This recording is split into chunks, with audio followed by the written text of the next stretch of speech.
Hello friends, welcome to bloggers Kalyani. ఈరోజు అయితే వారాహిదేవి గుప్త నవరాత్రుల్లో డే 6 అన్నమాట. ఇప్పుడైతే టైం 8 అవుతుంది. మేము పూజ ఇప్పుడే స్టార్ట్ చేస్తున్నాము. వర్క్ అంతా అయ్యేసరికి ఈ టైం అయింది. ఈరోజైతే మనము ప్రసాదము రవ్వ కేసరి, అట్లాగే దీపం వచ్చి బెల్లం దీపం పెడుతున్నా. అట్లాగే పసుపు కొమ్ములతో ఇక్కడ చూడండి 108 పసుపు కొమ్ములు. ఈరోజు పసుపు కొమ్ములతో మనము అష్టోత్తరం చదువుకోవాలన్నమాట. దెన్ ఇది బెల్లము. సో ఇట్లా హోల్ చేసుకున్నా. ఇప్పుడు ఇందులో దీపం పెడతా, చూపిస్తాను మీకు కూడా చూడండి. ఇది వచ్చి కుబేర కుంకుమ. నేను ఆన్లైన్లో ఆర్డర్ పెట్టుకున్నా. ఇది చాలా చాలా మంచిదంట. ఈరోజు నేను ఆన్లైన్లో ఎర్ర ఒత్తులు ఉంటాయి కదా, ఇవి ఆర్డర్ చేసుకున్నా. ఈరోజు వచ్చినాయి అన్నమాట. అమ్మవారికి ఎర్ర ఒత్తులు ఎల్లో ఒత్తులు అంటే ఇష్టము. సో అందుకని చెప్పి నేను వైట్ వస్తుంది అనుకుంటే ఆరెంజ్ వచ్చింది. సో పూజ అయితే ఇప్పుడు జరుగుతూ ఉంది. మీరైతే చూసేయండి. ఫస్ట్ టైం నా ఛానల్ చూస్తున్నట్లయితే సబ్స్క్రైబ్ చేసుకోండి, లైక్ చేయండి, కామెంట్ చేయండి. ఓకేనా?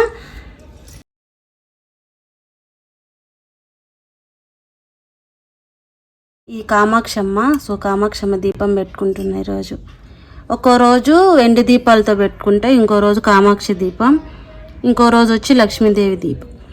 ఇప్పుడే వారాహిదేవి పూజ అయిపోయింది. ఈరోజు చూసారా, నేను ఇందాక చెప్పాను కదా బెల్లం దీపం పెడతానని చెప్పి.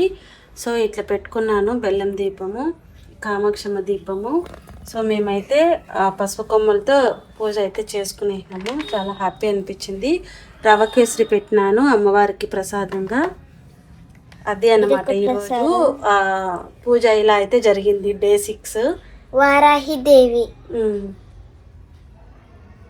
సాంబ్రాణి కూడా వేసేసినాము. అమ్మవారికి సాంబ్రాణి అంటే బాగా ఇష్టం కదా. అట్లాగే బెల్లం పానకం కూడా. సో మీరందరూ ఎలా చేసుకుంటున్నారు కమెంట్లో చెప్పండి. సో అదే అన్నమాట. ఎవరైనా ఫస్ట్ టైం చూస్తున్నట్లయితే సబ్స్క్రైబ్ చేసుకోవడం అస్సలు మర్చిపోకండి. ఓకేనా? లైక్ చేయండి. Bye bye. తీస్తామా? నువ్వేమి ఇట్లా చేస్తున్నావు?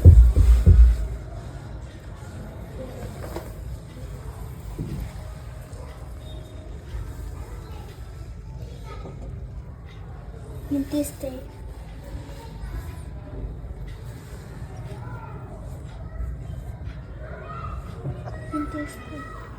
ఆల్రెడీ నేను తీస్తాను కదమ్మా.